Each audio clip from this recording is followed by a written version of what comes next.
Assalomu alaykum hurmatli vatandoshlar va odatdagi yangiliklarimizni boshlaymiz. Boshlashdan oldin katta iltimos, meni ko'rayotgan bo'lsangiz, podpiskani bosinglar. Podpiska bizning kanalimizga rivojlanishiga juda ham yordam beradi. Iltimos, shuni bosib qo'ying. O'zbekiston va Rossiya prezidentlari telefon orqali suhbat qilishdi. Assalomu alaykum qadrli mehmon, videodan to'liq xabardor bo'lish uchun videoga like va podpiskatsiya tugmalarini bosib qo'ying.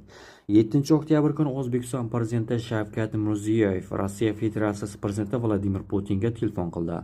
Bu haqda O'zbekiston rahbariyatining matbuot xizmati xabar berdi. Oliy darajadagi kelishuvlarni amalga oshirish doirasida O'zbekiston-Rossiya keng qamrovli strategik sheriklik va ittifoqchilik munosabatlarini yanada rivojlantirish va mustahkamlashning dolzarb masalalari muhokama qilindi. O'zaro tovar ayirboshlash va ko'rsatkichlarning o'sish sur'atini davom ettirish, yetakchi korxona va kompaniyalarning sanoat, energetika, qishloq xo'jaligi va boshqa ustuvor yo'nalishlardagi kooperatsiya loyihalarini ilgari surish, ikki mamlakat hududlarining ishbilarmonlik aloqalarini kengaytirishga alohida e'tibor qaratildi. Faol madaniy-gumanitar almashinuvlar davom etayotgani katta mamnuniyat bilan qayd etildi.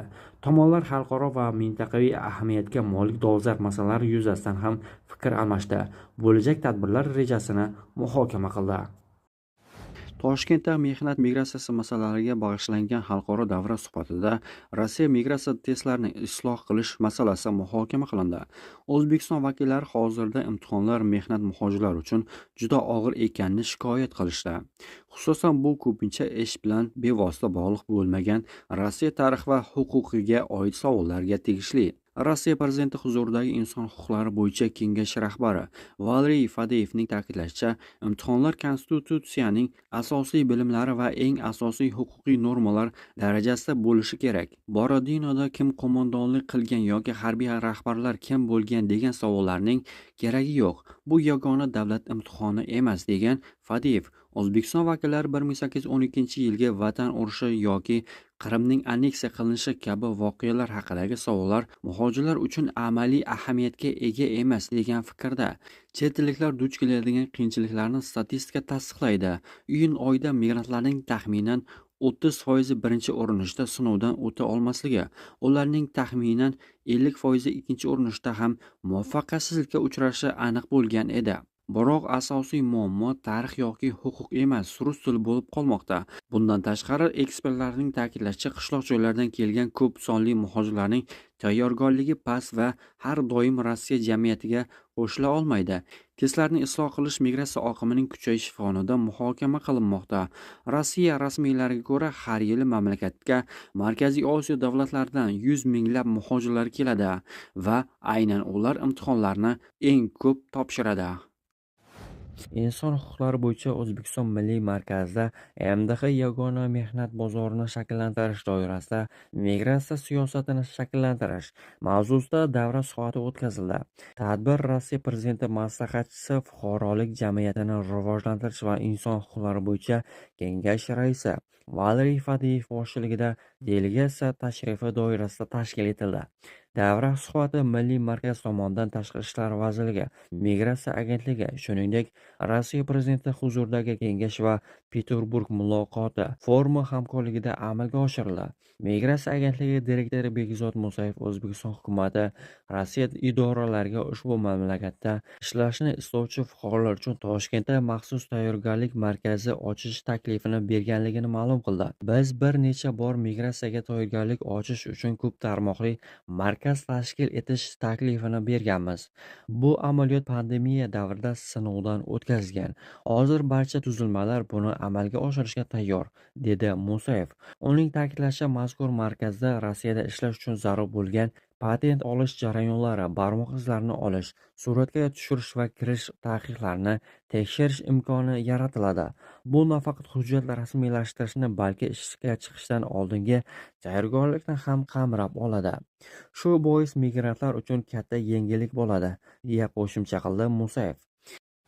Toshkentda Rossiyaga ketadigan fuqarolar uchun migratsiyadan oldingi tayyorgarlik markazi ochilishi mumkin. Migratsiya agentligi direktori Begzod Musayevga ko'ra, O'zbekiston bu taklifni Rossiyaga taqdim etgan.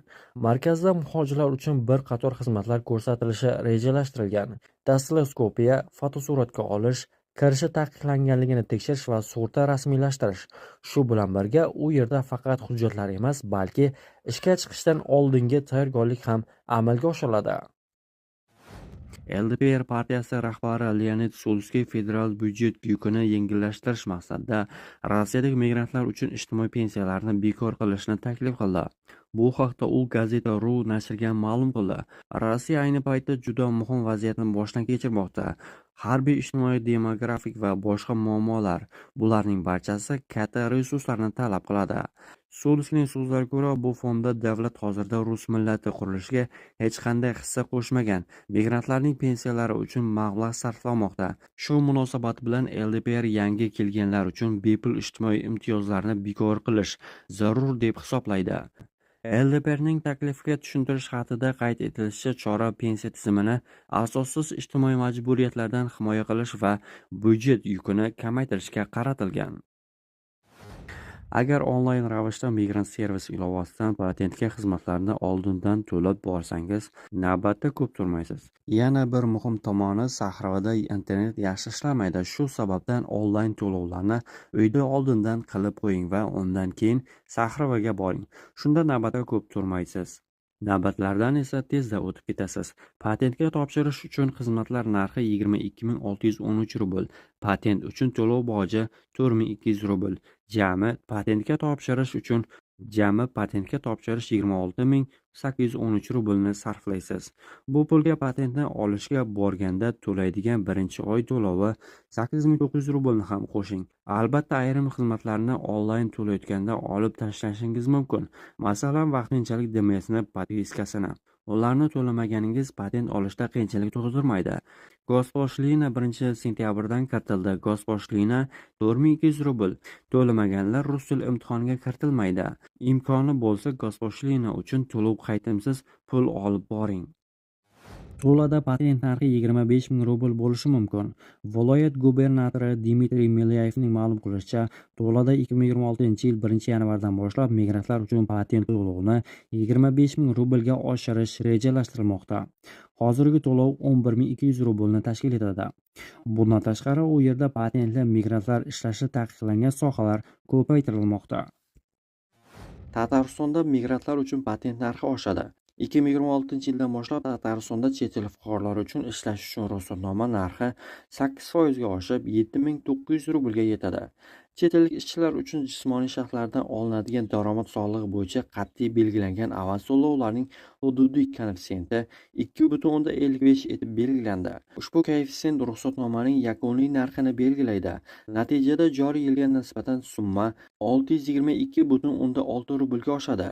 Tegishli qonun bugun Tatariston Respublikasi Davlat Kengashi tomonidan tasdiqlandi. Tatariston Mehnat, bandlik va aholini ijtimoiy muhofaza qilish vaziri Elmira Zaripovaning so'zlariga ko'ra, koeffitsient migrantlarning rejalashtirilgan o'rtacha oylik ish haqining 13% daromad solig'i asosida hisoblab chiqiladi. Uning ta'kidlashicha, byudjet daromadlari ko'paytirilishi va chet ellik ishchilar uchun ish haqi miqdorini kamaytirishi mumkin. 2023-yilda patent narxi 6.800 rublni tashkil etgan edi. O'sha yil oxiriga kelib viloyat byudjetiga migrantlardan 2 milliard rubldan ortiq soliq tushdi. 2024-yilning 8 oy davomida bu miqdor 1.7 milliard rublga yetdi. Yil oxiriga kelib esa rasmiylar bu ko'rsatkich 2.3 milliard rublga yetishini taxmin qilmoqda. Joriy yilning 1-iyun holatiga ko'ra Tataristonda patent bo'yicha ishlayotgan 38.000 xorijiy fuqaro ro'yxatga olingan. Rossiyada ikkita yo'lovchi samolyoti to'qnashib ketdi. 24-sentyabr kuni Rossiya poytaxti Moskva shahridagi Sheremetyevo aeroportida ikki yo'lovchi samolyoti to'qnashib ketdi. Bu haqda Rossiya Federal havo transport agentligi Rosaviatsiya xabar berdi. Dastlabki ma'lumotlarga ko'ra, Rossiya aviakompaniyasining Sankt-Peterburgga uchadigan Superjet 100 samolyoti parvozga tayyorlanayotganida Hainan Airlines aviakompaniyasining Pekinga qaytayotgan Airbus A330 samolyoti bilan to'qnashgan, deyiladi xabarda. Aniqlik kiritilishicha, hodisa uchish-qo'nish yo'lagi bo'yidagi yo'lda sodir bo'lgan va yo'lovchilarga jarohat yetmagan. Rossiya aviakompaniyasi ma'lumotlariga ko'ra, boshqa samolyotning qanoti Rossiya samolyotining orqa qismiga tegib ketgan va oqibatida samolyotga zarar yetgan. Hainan Airlinesga qarashli Airbus texnik ko'rikdan so'ng parvozlardan chetlashtirilgan. Rossiya aviakompaniyasi yo'lovchilari Sankt-Peterburgga zaxira samolyoti orqali yetkazilgan. Pekin reysining 264 yo'lovchisi esa zaxira samolyot yetib kelguniga qadar mehmonxonaga joylashtirilgan. Rosaviatsiya hodisani o'rganish uchun maxsus komissiyani tuzishni ma'lum qilgan. Eslatib o'tamiz, avvalroq Rossiyaning Irkutsk shahridan O'zbekiston poytaxti Toshkentga uchish kerak bo'lgan samolyot qushlar bilan to'qnashib ketganda, samolyot bortida 6 nafar ekipaj a'zosi va 91 nafar yo'lovchi bo'lgan. Hodisada hech kim jabrlanmagan, samolyot shikastlanmagan.